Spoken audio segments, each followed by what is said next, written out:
All righty. You are looking live. It's sold out MetLife Stadium.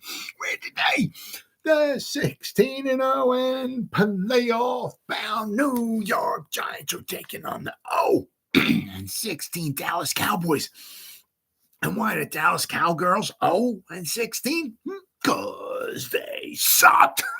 Another 12-5 season, another smoked in the playoffs, haven't been to the Super Bowl since after the 95 season. Dallas Cowboys haven't been to the Super Bowl almost 30 years. Dallas, you suck. Oh, man. Woo. I don't think they'll be anywhere as good as they. Well, they'll be good, be pretty good. But I don't see it. In my crystal ball, I don't see a 12-5 finish for the Dallas Cowgirls this season. Welcome to the Gridiron. Anybody out there at all that's going to spend a little bit of time with me here this evening, I greatly appreciate it. Thank you. Or if anybody's going to spend any time watching the replay of this once again, thank you so much from the bottom of my heart. It means the world to me. Going to try to go about 30 minutes here tonight. Shoot my mouth off for about 30 minutes. Anybody got anything to say, please feel free to fire away, throw in the chat box. Usually try to check on the chat box, maybe 5 or 10 minutes or so. So as soon as I see something in there, I try to respond to it as fast as I can. So please feel free, fire away with the comments. But also, instead of me just rambling on for half an hour, 45 minutes, or whatever it might wind up being, it's just nice to talk to another Giant fan. Before I get started, if anybody wants to help support my channel out, it would mean the absolute world to me. In the description box below, the very top link takes you to my membership page. I got 3 different membership levels. The first one's called the Saquon, the second one's called the Lawrence Taylor, and the third membership level I got is called Each one's got their own little perks to them. So if you want to help support my channel out, it would mean so much to me, and I thank you in advance. If you are subscribed to my channel, once again, thank you. I can use all the support I can get, guys. But if not, please go down below, hit the subscribe button, hit that bell icon. That way, next time I go live or if I put a video out, you'll be notified. And it's free of charge. What do you got to lose, right? But if you are subscribed to my channel, thank you. Maybe give this video a thumbs up or share this video. That would be freaking awesome. And then finally, also just a little ways down in the description box, there's 2 additional links. Rainey's here. Okay, we're okay. Rainey's here. The ways down in the description box, there's 2 additional links. Top one's a Facebook link. I'll go over that in just a second. The one underneath it, I'm an old-time fart. Can't stand change. I like things just the way they are. Don't be changing stuff up on me because I'm too much of a moron to adapt, right? I'm one of them, get off my lawn. Old-time farts, right? Right. The link underneath it, it's a Twitter link to me. It's always been Twitter. It'll always be Twitter. Whatever letter of the alphabet Elon Musk wants me to call it. I ain't calling it that, bro. That's on you. I'm calling it Twitter because it's Twitter. Follow me on Twitter. I'll follow you back. That's an absolute promise. I try to put Giants-related stuff in my Twitter account every day. And then finally, the link on top of it, all right, takes you to my Facebook group. It's called the New York Giants, the Gridiron. It's my Facebook group. It's doing simply marvelous, might I add. Basically, we have over 8,400 members in the group, right? As I refresh it. Yep. And if I'm alive and breathing, if I have internet access, I'm putting stuff in this group darn near 365. And not only do I put stuff in this group, but the members post stuff in this group as well. So between me and the members, there's a ton of New York Giants information going in this group every day. It's called the New York Giants, the Gridiron. It's my Facebook group. Please join it. You won't be dissatisfied. I promise. All right, roll that stuff sitting done and out of the way with, week 2 of OTAs is in the books, as they say. So we got 4 more to go, and we got 3 days of mandatory minicamp, and then everybody's gone for like about a month or so. So next week there's 4 days of I think it's Monday, Tuesday, Thursday, Friday. I think it is of OTAs, and then the OTAs will be all done. So, but there was OTAs today. I don't know if anybody saw it. I mean, there was a Hyatt had a nice one-handed catch. I mean, it wasn't like a like an Odell Beckham. It wasn't like a Spider-Man kind of thing, but it was. I think Tommy chicken cutlet parmesan through the pass. I think it was him who threw the pass. It was either him or Rourke threw the pass.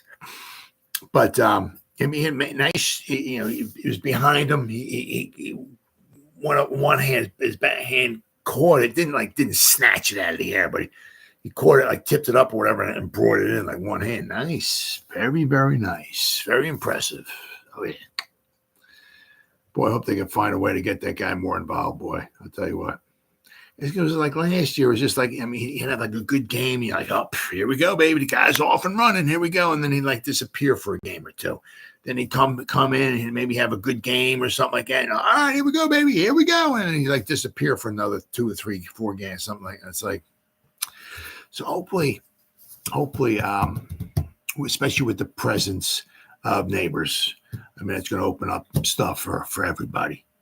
You know what I mean? Because you just can't keep an eye on Hyatt, or Slayton on the one. You know what I mean? You have to focus in, more on.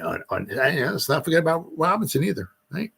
I really think over these 3 years, that I mean the receivers that Shane's drafted that they brought in. I'm not saying we're top 5 unit or nothing like that. So I'm not saying that. But I really think that the receivers that they brought in between Hyatt, Robinson, and Neighbors, young, fast, young, I mean, I think he's done a phenomenal job. And also, I mean, Bellinger, and I'm really anxious to see what Theo Johnson can do. Really, really anxious to see what he can do. So, but we had, says this is what? Giants.com, what we saw at OTA number 6. It was an eventful 6th OTA at the Quest Diagnostics Training Center on Friday. Here's what I saw from the sideline. Who is this? John Schmelk, my main man, pots and pans. Man's a wealth of knowledge. Let me tell you what. Very, very, very, very, very knowledgeable. I mean, Paul Dottino, Lance Meadow, John Schmelk, very knowledgeable. They do a fantastic, Big Blue Kickoff Live do a freaking fantastic job. I mean, not only, it's like everything, with all 3 of the guys, they do a phenomenal job.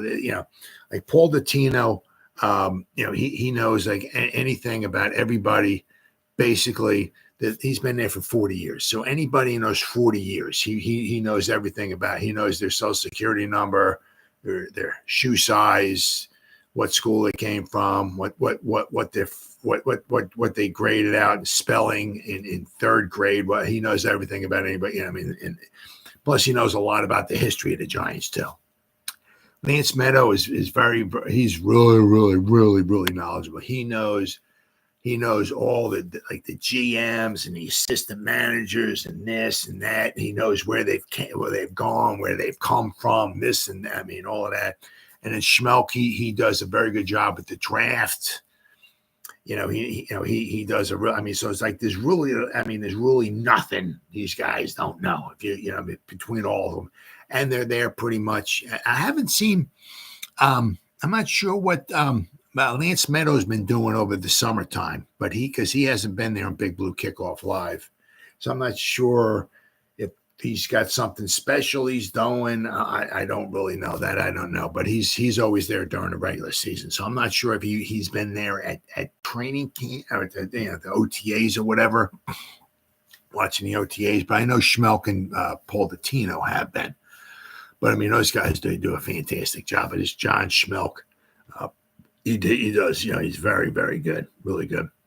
Says the offense completed a number of passes during 7-on-7s, but pass breakups from Cordell Flott and Jalen Mills foreshadowed what would have been a strong start for the defense in the team portion of practice.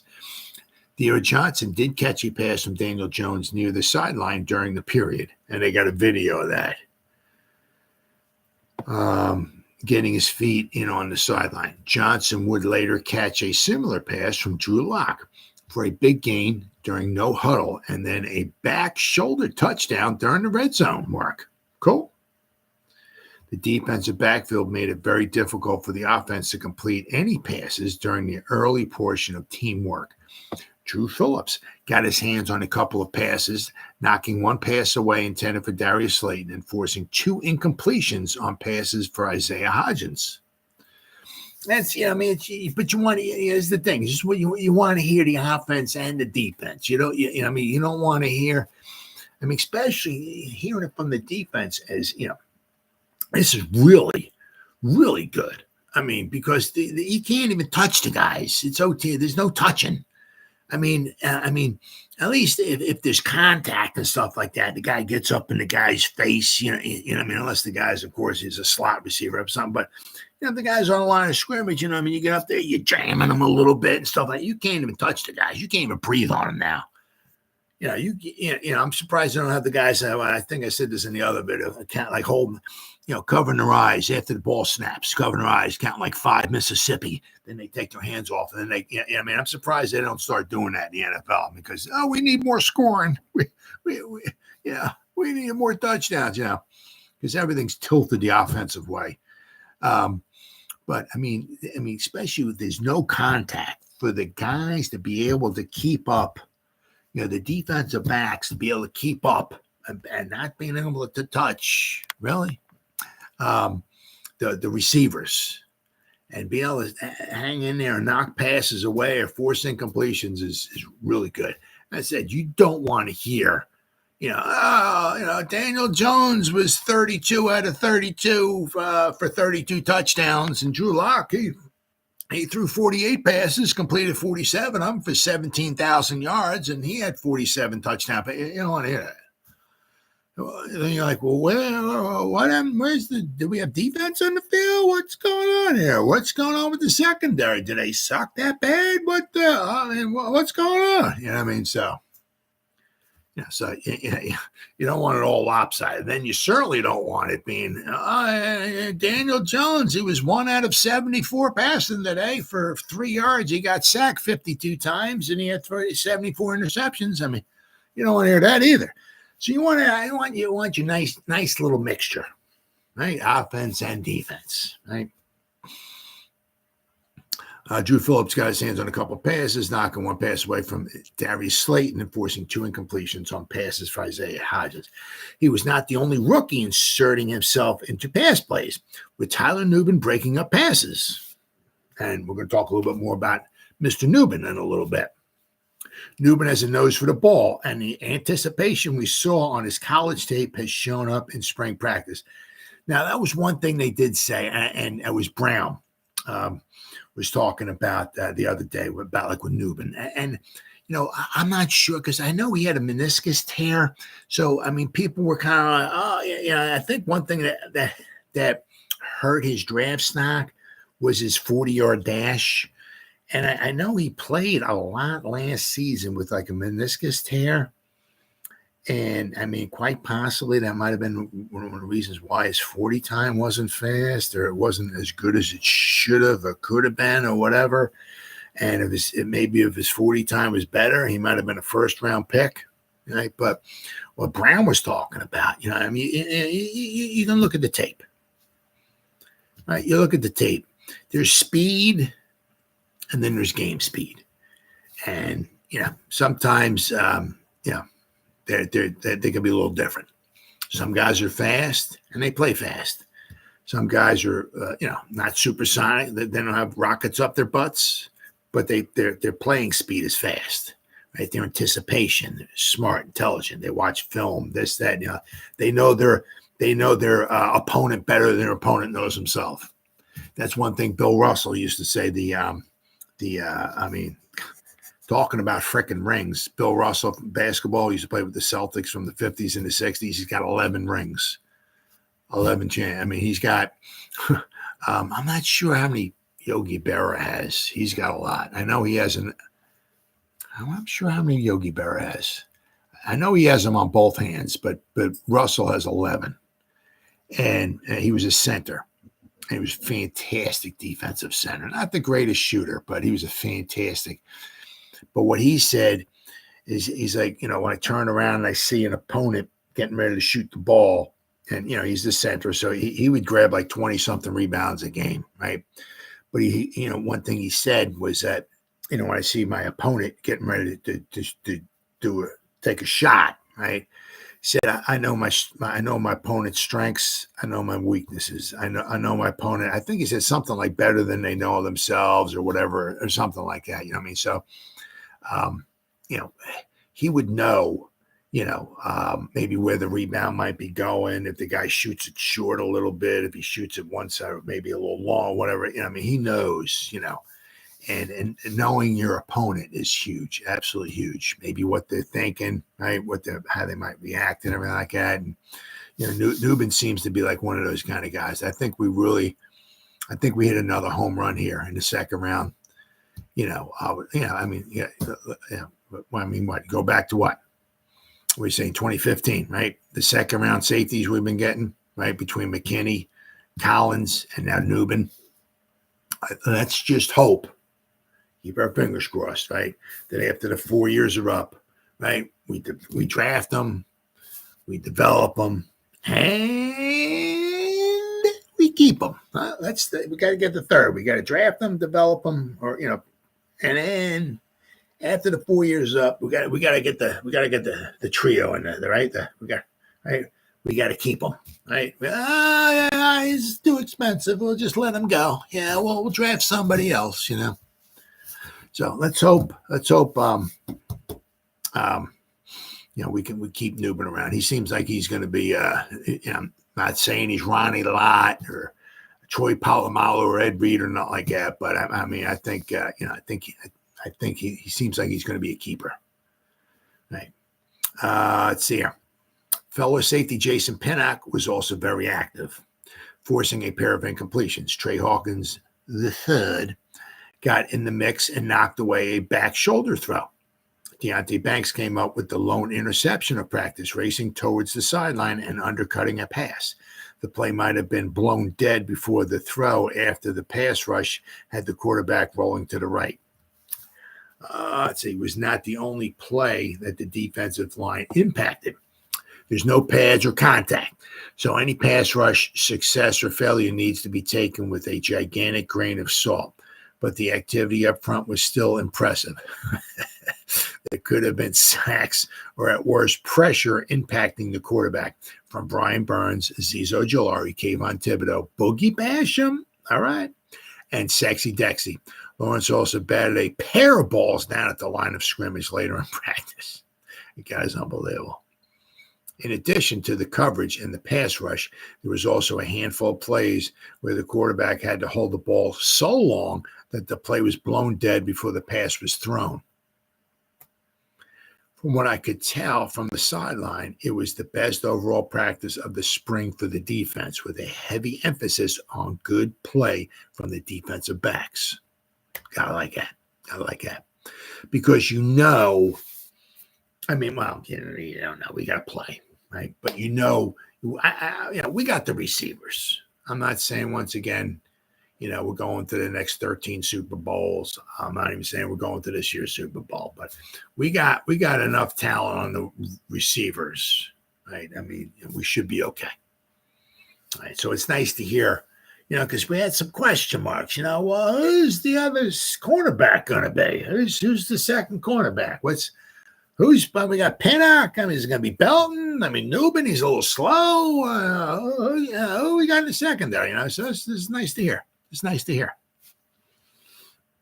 The offense did score some touchdowns during the red zone drills. Darius Slayton broke through first with a touchdown catch near the sideline. Bryce Ford-Wheaton, don't forget about him, scored a touchdown a couple of plays later.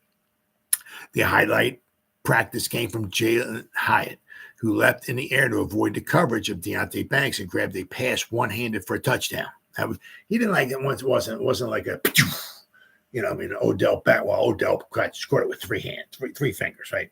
It wasn't a Spider-Man kind of thing, but it was like a, he broke free, I guess, from they were saying Banks. I didn't see who the guy was covering, but I guess it was Banks. But so it was like behind him. He hit it with his hand and knocked it up a little bit. And he brought it in. Nice, very nice. Let's see. He was a couple of feet off the ground with his hand fully extended, and he made a clean baseball-style catch. It was the best catch of 2024 from Hyatt, who was fired up after scoring the touchdown. Yeah, because after he got done scoring the touchdown, he walked up over to the camera and he was like, he was saying something to the camera. I don't know, but he walked up over to the camera. It was like, he's all fired up and everything. And there's a video on it. So if you go to Giants.com, okay, it says Hyatt one-handed catch here. So let me see here if I can. Geez, hold on here. Let's try this again here.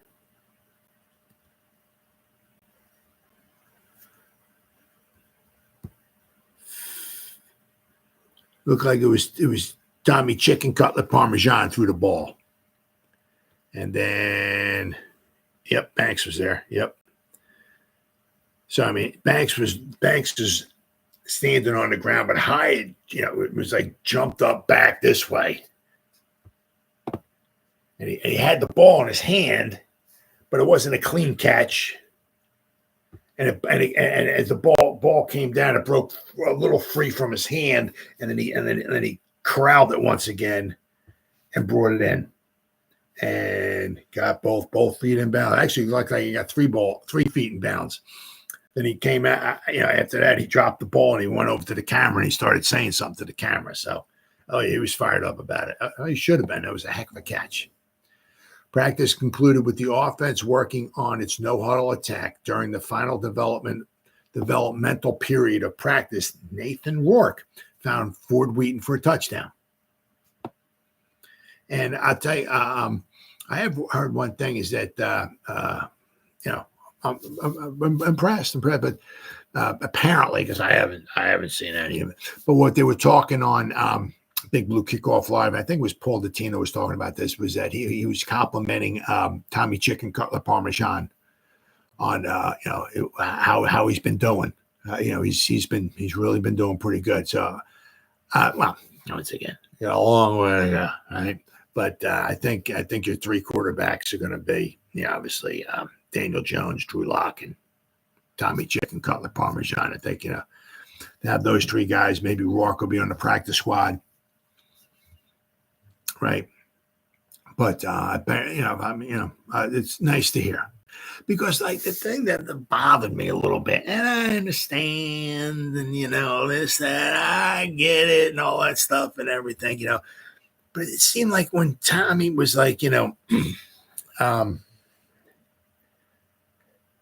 started, when it won the 3 games for the Giants, and he had the kind of this going on and everything like that. It seemed like, I don't know, sometimes he was like more worried about standing next to his agent. They got the guy with that, I forgot the guy's name, with the hat, and the agent's on the phone calling, trying to make deals for Tommy, but like maybe, I don't know, have signings or show up at a mall or this or that, trying to, it seemed like he was more worried about, getting his name out there or something like that. Let me make some more money. And it was like, involving himself with the team and learning and all that. It always seemed like, I don't know, it just seemed like he was more involved with, what can I get out of it? Can I make some extra money?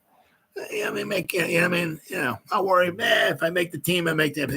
Let me make some extra, It seemed like he was more worried about that than he was with the team. But so far, just stuff I'm hearing, it seems like he's really doing pretty good. So good for him, man. Hey, cool. I mean, we won freaking 3 games with that guy, a 3rd-round pick, no offensive line, a 3rd-round quarterback. All right, so gotta give the guy some credit there. So very, very good. Now, I'll tell you what, man. I'll be shocked so what do we got? Okay, 53 minutes. It'll be June 1st. So in a post-June 1st cut. So June 1st will be Saturday. So Sunday, June 2nd. Look for something. We'll have to wait and see. Look for something about a Darren Waller kind of news on, as soon as humanly possible, I guess, because we're gonna kind of, the releasing or Waller retiring or the cutting or whatever it might wind up happening with Waller here will wind up working my way in with Tyler Nubin here in just another story or two. But I'll tell you, he said, like, and you gotta be. I mean, it's a long season now. It's 17 games. I mean, it's a long season, and it is. It's a grind. It's not it's a grind here, but it's wear and tear on your body, and it's not just you go out there, you do some jumping jacks, you run some gassers, and catch a few passes, and you're sweating, and you. No, I mean, when it's time to play some football, you're getting your head knocked off. You're getting beaten up. It's a long season. That's if you can even make it. And then, of course, with Waller, he goes through all of this stuff and everything, and then any given second, bam, his hamstrings tighten up, or one gets pulled. So it's emotional, it's draining, and I can certainly see. I mean, so your head's got to be there to play a season. You know what I mean? And I really appreciate what he's doing. If he doesn't think he can do it, because he's doing a disservice to maybe to himself, but to the organization, to his teammates, to the fans, to football. He's just doing it. If he's not there, if he's just there just to make some money or something like that, right? Well, so head's got to be there. But I'll tell you what, man, you start looking at this video, this song and stuff. I mean. I'm not going to buy his album. I don't buy albums or nothing like that. But I mean, he just does not seem like seems like he's more concerned or consumed, shall we say, about the divorce than playing football. So I'll be rather shocked. I mean, he seems more like consumed about. I mean, is it Taylor Swift who goes out with a boyfriend? And after they break up, she writes a song about him. She has like 312 songs about former boyfriends, right? So seems like he's more consumed about writing songs about, getting back at, let's see. I want to get her name right here. Flum. What's her name here? Heidi?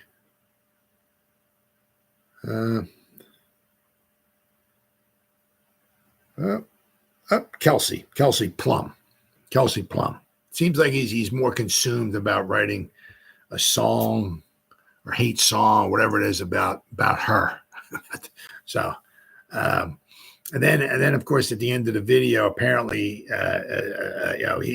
obviously he's singing a song, and there's a woman in there who's supposed to be her. Looks close to her. It's not her.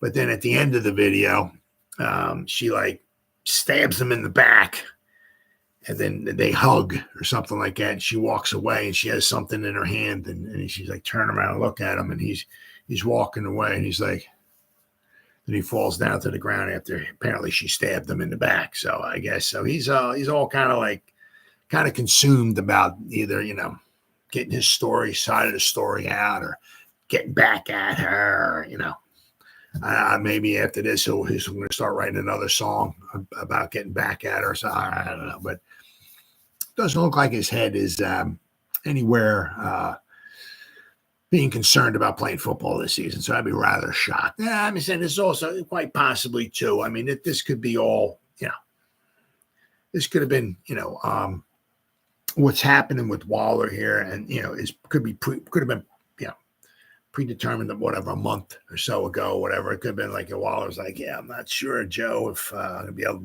to play. I'm not sure if my head's gonna be right or something. And Joe's like, oh, okay, all right. Well, I'll tell you what we'll do. I mean, we'll tell you, we'll just give you your time, and then what happens is, I mean, I'm not saying Waller wants to try to rip him off or something. Yeah, I mean, so Waller might be like, I'm probably not going to come back and play. My head's not right, or I don't feel right at trying to play, and my hamstrings go and stuff like that. So just, so instead of screwing you guys over, right, just cut me after June 1st. That way there's only couple $1 million in dead money and you guys save yourself a bunch, because I'm not trying to screw you guys. I mean, that could have been possible. You know what I mean? So this could have been, you know, well, if they do wind up letting Waller go, say June 2nd or next week, 3rd or the 4th or the 5th or something, this could have been predetermined like a month ago or so, right? And the Giants are just like, yeah, well, Rich, give him some time. That's all. Yeah, well, I don't know what's going on. We'll see what he says. You know what I mean? Or maybe say, well, no, we won't cut you. But, you know, hey, you know, when June 3rd, Monday rolls around, right? Come out and just say you're retired. That's all. It's cool.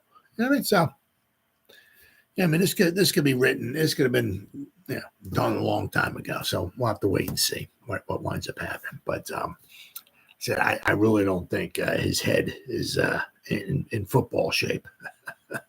Not after watching this one video here. Let's see here. There's a bunch of stories on this one. Darren Waller drops emotional song after Kelsey Plum divorce.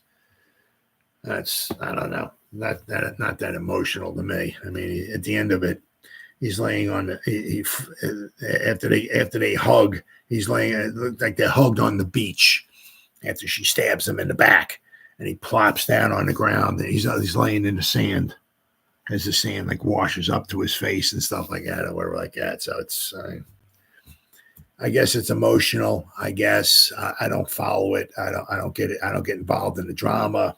I don't get involved. I ain't getting involved. It doesn't. It is what it is. I mean, I feel bad for the both of them. You know, if you got married, it would be nice if you stayed together at least more than 12 months. I mean, but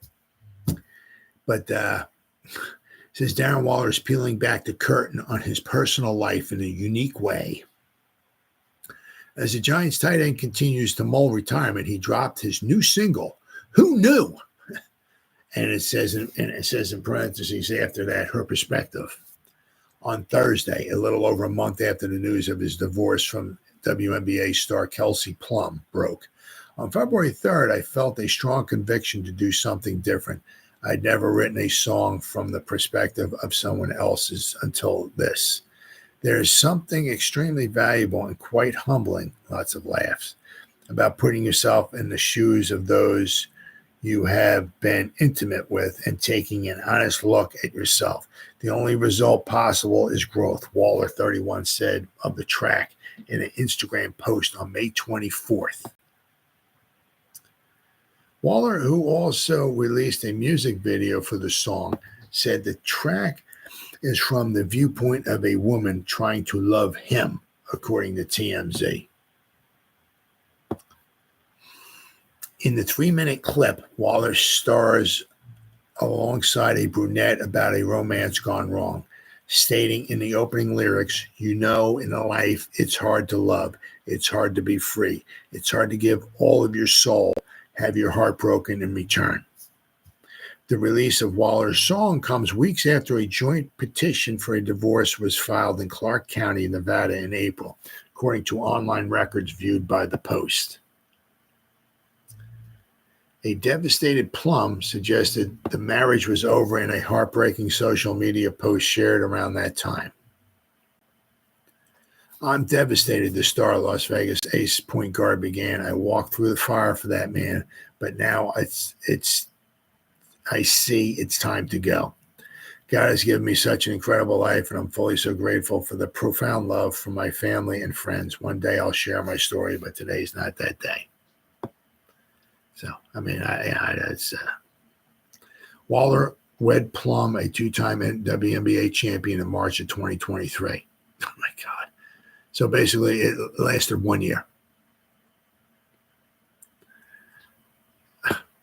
I've been married for 37 years. It's like you guys have fame, fortune, you got all the money, you got everything you could possibly want, and you can't even last a month. Are you kidding me? It's just unbelievable.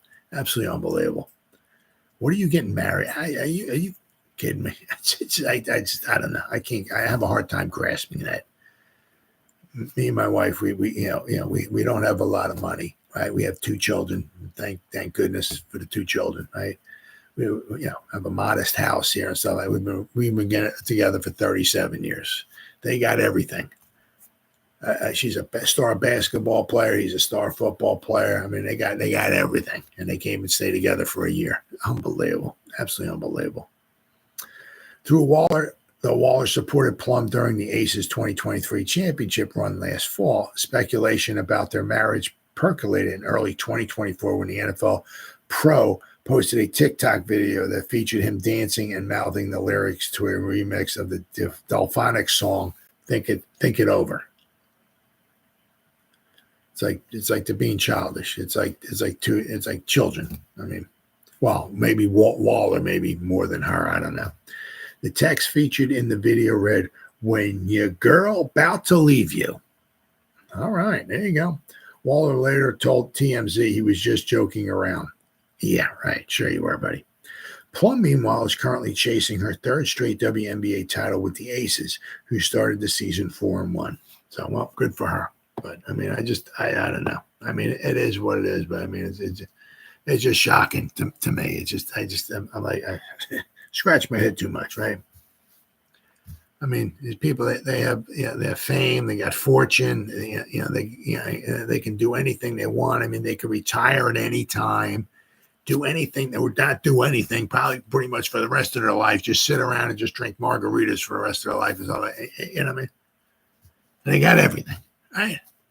And they came and stayed married for a year. It's like, what does it? And it doesn't mean, right, that both of them are like, crazy or there's a problem from both of them, right? It could be obviously there could be a problem with just one of them caused the problem with the whole thing. I mean, just because there's a divorce doesn't mean that, obviously that both of them, are causing problems or something like that. It certainly doesn't mean that. But I'm just like, why did you even get married? What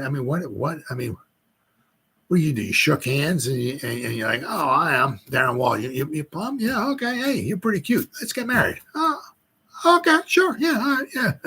And 22 seconds later, they're married. Hey, we just met 25 seconds ago. Now we're married. It's like, what did you get? I mean, I have a hard time, but I'd be rather shocked at Darren Waller because his head just not seem to be there. It just seems more about his music career, making videos and getting back at her.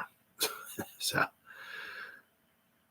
but on the bright side, we brought in like 32 blocking tight ends. So we're good there. And we drafted Theo Johnson. Now, because if this Waller thing was not going on, right? Say if Waller was nice and healthy last season and there's no distractions and he was coming back and all this stuff and everything. We brought in Manhurts. We had Cager, Adoree Jackson on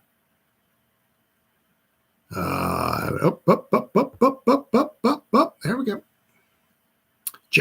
Adoree Jackson. So we got Cager, we got Stahl, we got Jackson, we got Manhurts, right? We got Bellinger, right? And if we had Waller, would we have drafted Theo Johnson? Very, very interesting. Things that make you go, So in the long run, this might really work out. I mean, I'm not saying Theo Johnson is, once again, I'm not saying he's a Gonzalez. He's a Skittle man, Kittle, right?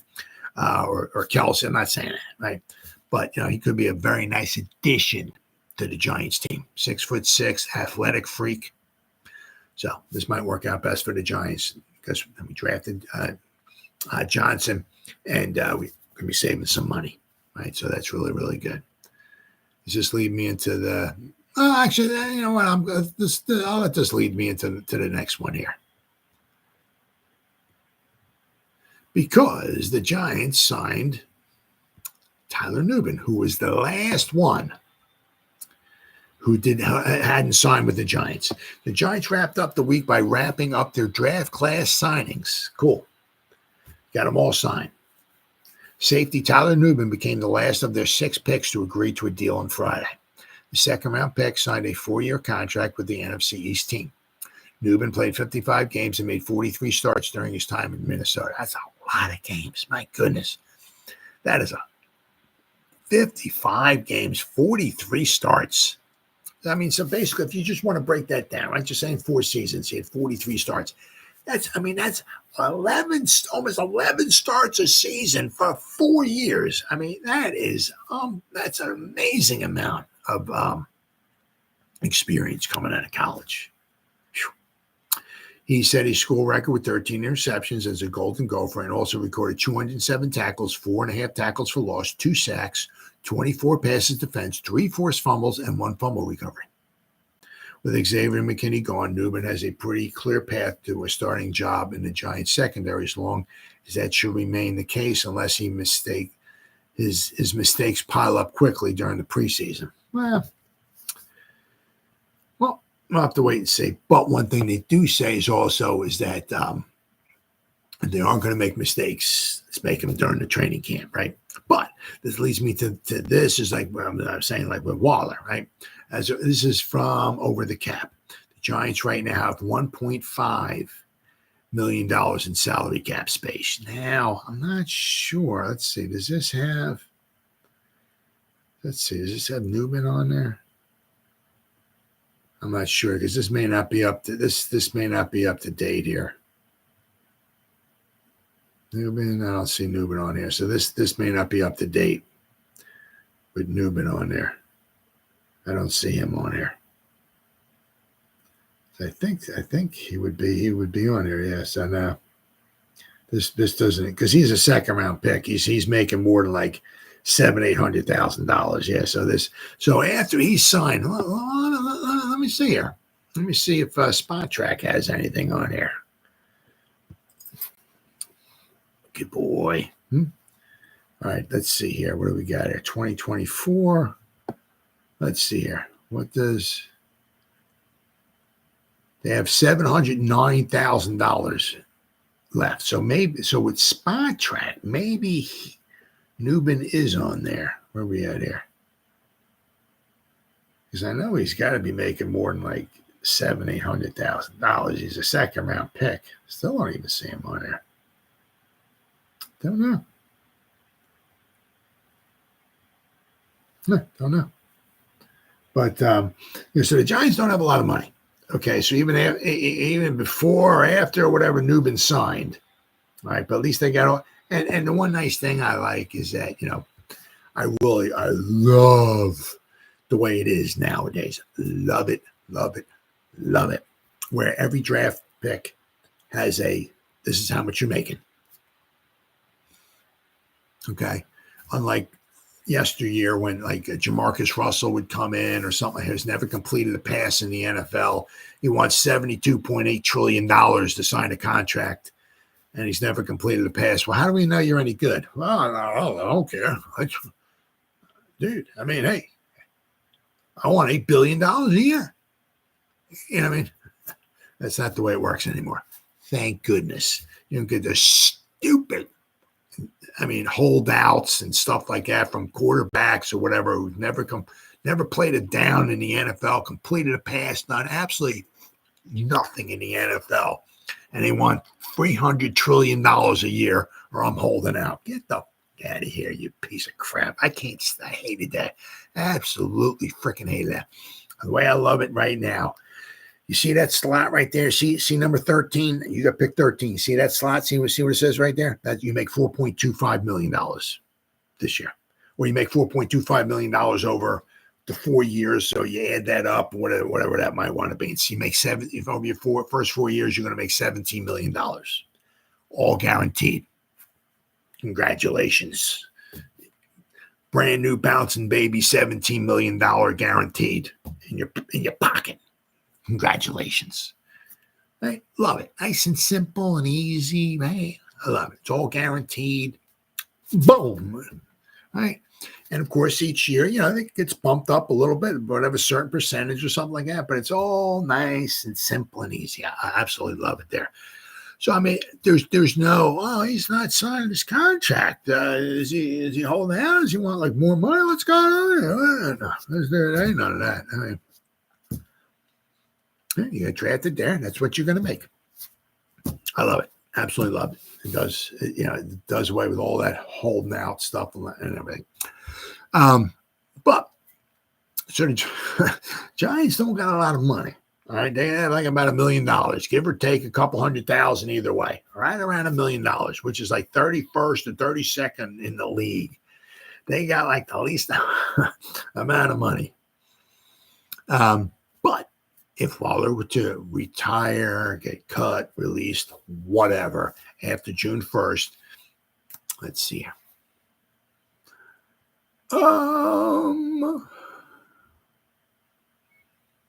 Okay. We go back here to over the cap. Is this over the cap? Oops, by track. Okay, over the cap here. It was 11.2, I think it was. Let's see here. Oh, okay. Okay, well, this is the thing. So if it's a cut pre-June 1st, which we're still pre-June 1st, where is Wall? There he is.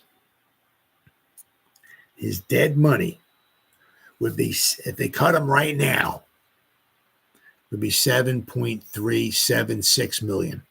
Would be the dead money if they cut him now. Almost $7.4 million. If they cut him right now.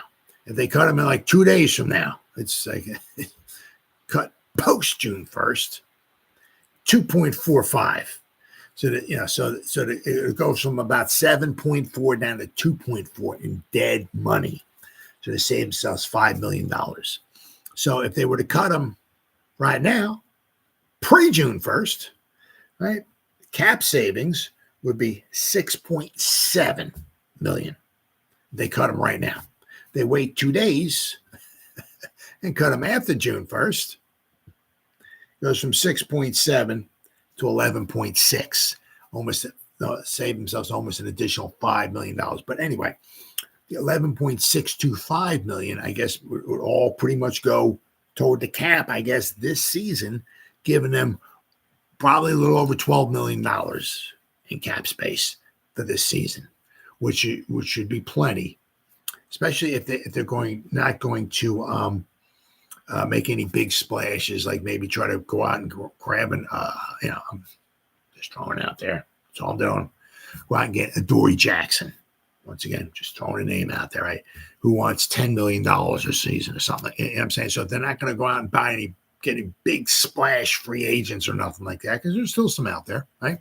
And they just stayed with the $12 million in cap money, right?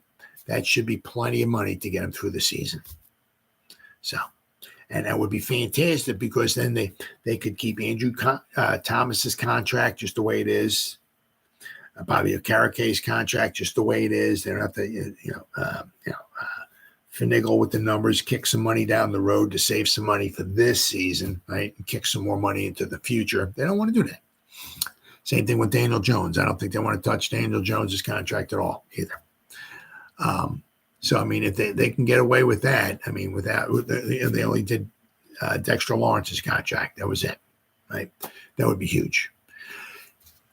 They'll have to wait and see what's going on with Daniel Jones. Obviously, is this his last season? We're gonna have him for next season. We'll have to wait and see. But if they were to get rid of Daniel Jones, there'll be like there'll be $20 million or so they'll save next season. There'll be some dead cap money once again, but they'll save themselves some money. So we'll have to wait and see. Big, huge. They're all big anyway, right? Is there ever a bad season, right? But I mean, once again, they're all tons of storylines and stuff like that. So it's a huge season. Boy, I tell you what. And man, we're just getting so close to starting. Because you're figuring about a month and a half, right? Like the middle of July. That's when everybody comes back and training camp starts. And man, gotta love it. But Nubin is in the house, so that's cool. All right, now I'll tell you what, man, ain't getting no love. Giants projected to pick number 6 again in the 2025 NFL draft per ESPN's FPI. I'm not sure what FPI stands for. Oh, Football Power Index. There you go. Learn something new every day. Only 7 weeks are left until the 2024 New York Giants training camp. But the NFL draft is a year-round phenomenon. ESPN's recently released its Football Power Index projections on the draft order of the 2025 NFL Draft. I mean, it's like really. I mean, people are, oh my God, really? We're going to draft 70? McGee. And another thing, I tell you what, it is, to me, because I'm an old-time fart, it is absolutely amazing to me. Anyway, right? I'm an old-time fart, so forgive me. But to me, it is absolutely amazing. They got these mock drafts for next season already. The Giants are mocked to take the backup punter. It's like, who the are you kidding? I mean, what are the odds that that's going to be correct? I mean, and people are like, oh my God, yeah. Oh, wow. Dude, check this out. We're going to draft the backup punter from Baylor. Oh my God, in the 5th round, my God. I mean, who the fuck? I mean, it is absolutely amazing to me. Anyway, it's not going to be right. And why people, it's like, I mean, they got mock drafts from like 2027 too. I mean, if you probably type it in, NFL mock draft 2027. Oh my God, the Giants are going to take a running back in the 2nd round. Wow. Oh my God. It's unbelievable. I mean, guys, people, life is short. It's short. Pass on a little bit of knowledge to you. Why, to me, once again, forgive me. Right, but why wasting your time, my time, why on something that's not going to be right? Why? We got a mock draft from 20. Who cares? I mean, it's. I mean, that stuff just drives me freaking bananas. Absolutely freaking bananas. But apparently, the Giants are not getting no love. The Football Power Index projects the draft order by simulating the season 10,000 times. Game probabilities and based largely on the model's ratings for individual teams in addition to game location. The order is based on the records the model believes the teams will have after 17 games and each team's average draft position in the simulations. ESPN has the Giants for the 2nd consecutive season selecting 6th in the 2025 NFL Draft. Here's how ESPN's Football Power Index model analyzed the Giants after the 10,000 simulations. Wow. Average draft position, 9.8. I don't know. I have no idea. I have no idea. FPI chances, a Football Power Index chance that the Giants earned the number 1 overall pick is 5.8%. The FPI chance to earn a top 5 pick, 32.4%. So basically like a 1 in 3 chance of getting a top 5 pick. FBI chance to earn a top 10 pick, almost 60.9%. It's almost 61% chance of a top 10 pick. Wow. Let's see. The Patriots received the number 1 overall pick with an 87.4% chance of selecting in the top 10, a 66% chance of selecting in the top 5, and a 21.9% chance of earning the first overall pick. Carolina earned the 2nd overall pick, the Broncos the 3rd, the Titans the 4th, and the Commanders right now pick before the Commanders are number 5 and the Giants are number 6. So I guess they have the Eagles probably. The Eagles are supposed to pick 28th overall. The Cowboys are supposed to be 27th and the Eagles are 28th. So the Cowboys and Eagles are going to be.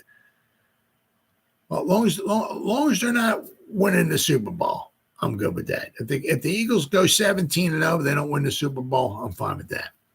But it looks like they have the Cowboys and the Eagles, both, I guess, with records of like 14-3 or something like that.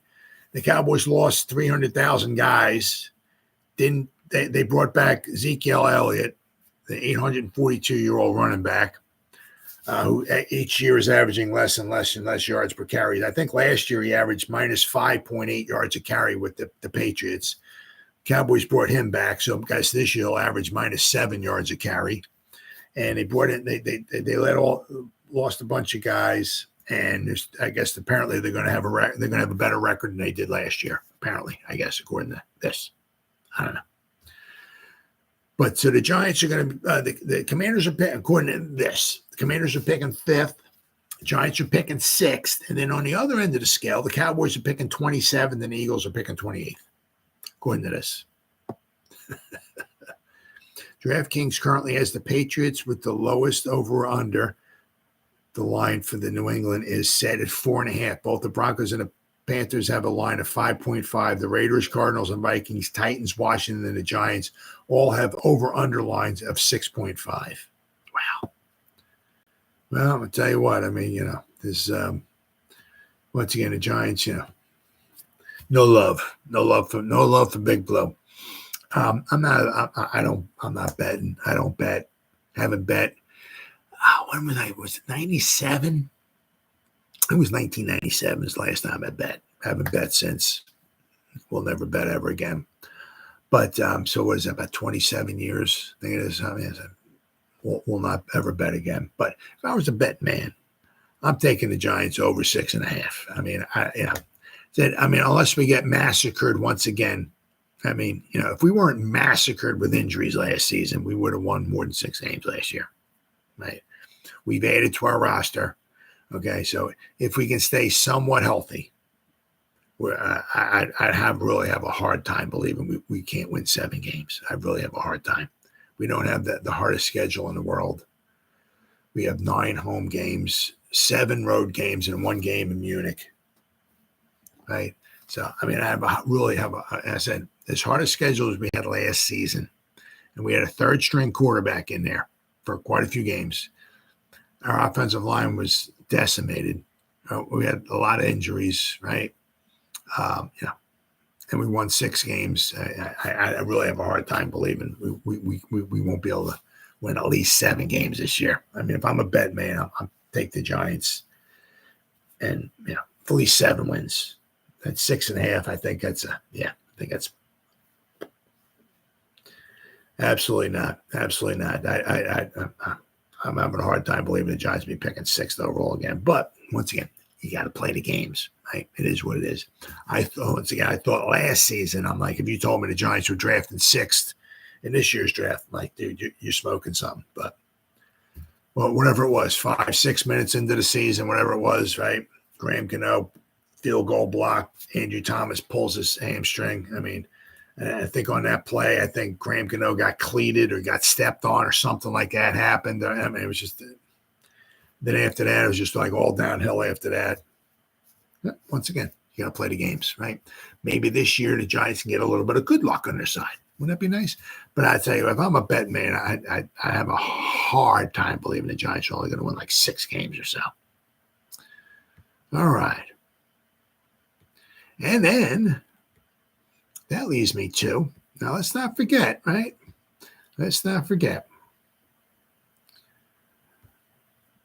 One of the kind of the kind of the forgotten man. Now, I think it was Paul Dottino once again from Big Blue Kickoff Live, because they're there. Now they're not allowed to say a lot about like what happened and stuff like that and all and everything. So they're only allowed to say so much because they work for the Giants. They can't say, well, I'll tell you what, they've been coming out in this formation and they've been running these plays, and look for Jalen Hyatt. I mean, look for him to do a lot of bubble screening. Is this or that? Look for so and so. Look for Andrew Thomas, right? Because he was a tackle eligible on a couple plays and he ran and he caught. Look for that. They're only allowed to say so much on their Big Blue Kickoff Live. But one thing I think it was Paul Dottino was mentioning, because he's a Darren Beaver guy. He likes him. And I'll tell you what, 6'4", 255 pounds. That is a freaking nice size for an inside linebacker. And I'll tell you what, he was really flashing 2 years ago. Really flashing. Once again, I'm not saying he's Dick Butkus. I'm not saying he's Harry Carson. I'm not saying that, right? But we drafted, I think it's a 6th round, Cincinnati. right? He was, he had some, he was flashing a little bit 2 years ago. And of course, then he got injured. Shocking, giant player got injured. I know, it's hard to believe, right? In preseason. So 2022, he didn't play at all.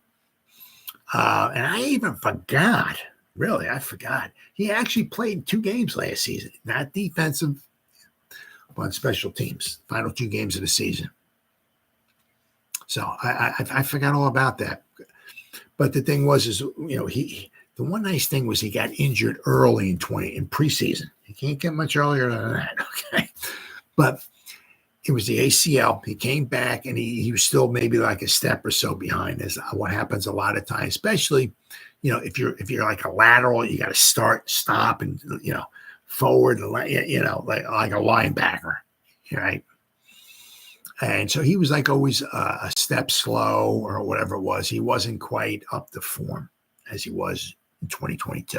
So when he came back in 2023, he wasn't quite, up to speed. So he was on the practice squad, right? But toward the end of the season, the last 2 games of the season, he got in and he did play some special teams. He played week 17 against Los Angeles. He played 20 snaps, 5 on kick return, 5 kick coverage, 5 punt return, 5 punt coverage.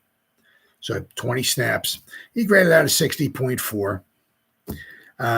Last week of the season against Philadelphia, he played 17 snaps on special teams. So last year, he didn't play nothing on defense, no team defensive, right? But he played 37 special team snaps. He graded out a 48.7 overall. He missed a tackle in the Eagle game, and I think that's what hurt his draft stock. Not draft stock. That's what hurt his score here. The special team score. He graded out 41.9 in the Eagle game on special teams in those 17 snaps. Says he missed 1 tackle. So I think that hurt him. So, but overall, he was a 48.7, right? But it was nice that he was at least on the field. Now, once again, this gives him, that was whatever, January, right? So here we are, February, March, April, May. Right? So we're like 4.5 months since the end of the season, right? He keeps working, rehabbing and all that stuff and everything. And, well, Baldatino says he's out there flying around, looking good. So once again, I'm not saying I don't know. We got some depth there. Let me tell you what, at the interior, we got some depth there. Right. So, it ain't even a given he's even going to make the 53. But if he's not on the 53, hopefully we can stash him, get him on the practice squad. But don't count him out. Don't count him out. Right. Because, what do we got here? It says Darian Beaver is facing uphill climb to stick with the New York Giants. It says, can Beavers recapture the promise he showed before tearing his ACL in 2022? Let's look at Beavers as we continue our player-by-player profile of the Giants 90-man roster. This is from Big Blue View and from Ed Valentine. It says the skinny, 6'4", 255 pounds. What a size. Nice size. Wow. He's only 24 years old, too. He's just a baby. Let me tell you what.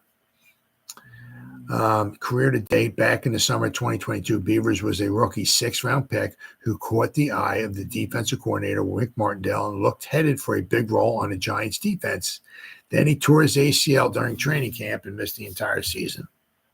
2023, Beavers couldn't crack the 53-man roster. He ended up on the practice squad, appearing in the final 2 games of the season. At the end, on special teams, Beavers did not play a single defensive snap in 2023.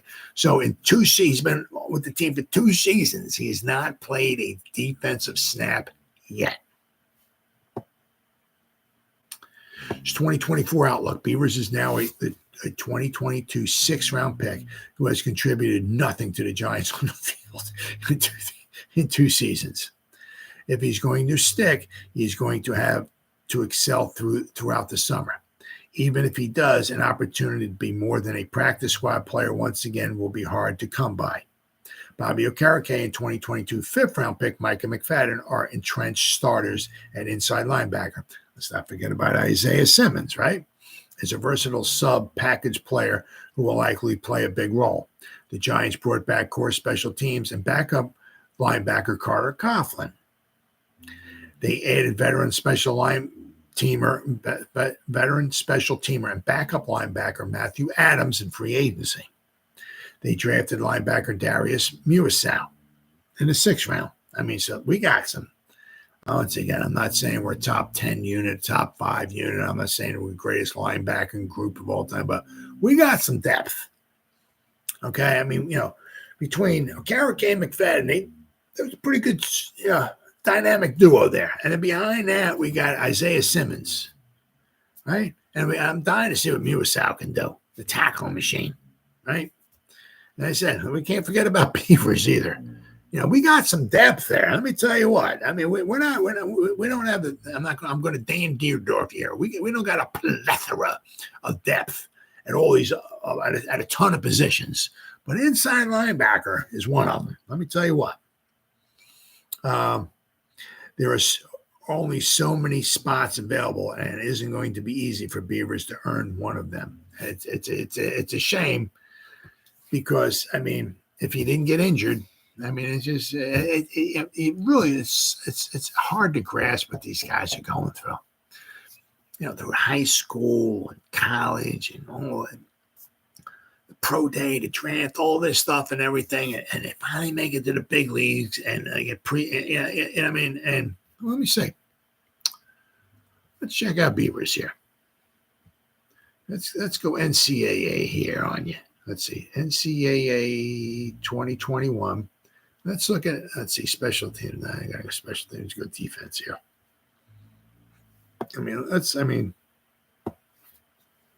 He played 5 seasons in college.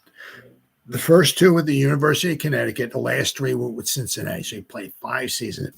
He played over 2,500 defensive snaps. Let's see how much we got special teams here. Did he play special teams? 2,500 defensive snaps, 724 special teams. So he's played over 3,000, like 3,300 snaps in college. And in 2 seasons in the pros, because of his injuries, 37 snaps. 32 or 3,300 in college. 2 seasons in the pros, 37. So, it's really, really hard to grasp and you feel bad. It doesn't. I'm a softie. I'm a softie, right? Even for somebody on the Eagles, I despise the Eagles, right? But anybody. Unfortunately, it's part of the game, and it happens to every team, right? So, but you really feel bad. For some of these guys because it's like. That certainly doesn't mean that if the Giants were to let him go, his career's over with. Somebody else might pick him up and he might latch on someplace. But I'm just saying, like right now, specifically like with the Giants, his career might have, with the Giants, might have been, shot because he got injured, right? Because he missed the 2022 and he wasn't back up to speed in 2023. He couldn't crack the 53. So now we keep drafting and bringing guys in and bringing in free agents, bringing Isaiah Simmons back, Sewell, we're drafting him. We had Belton, right? Then after him, McFadden made a name for himself, right? But he was doing pretty good in 2022 in preseason, and then he got injured. So it's a shame. As I said, you really feel bad for these guys, but. The one nice thing is that, if he can, keep working with the knee and everything like that and get back into shape and all, if the Giants let him go, it certainly does not mean he can't latch on with another team. Right. But inside linebacker, we got some players. Let me tell you what, I'm not saying we're top 5 unit, top 10, but, we got, I like the front, the top 2 we got, and we got some depth behind that, and a lot of young guys too. Really, really good. All right, guys, been 1 hour and 9 minutes. Whoever spent any time listening to me live, thank you, thank you, thank you. Or if anybody's going to spend any time watching the replay this, once again, thank you so much from the bottom of my heart. Thank you, thank you, thank you. As always, you guys stay safe out there and go Giants. Woo! Oh, yeah.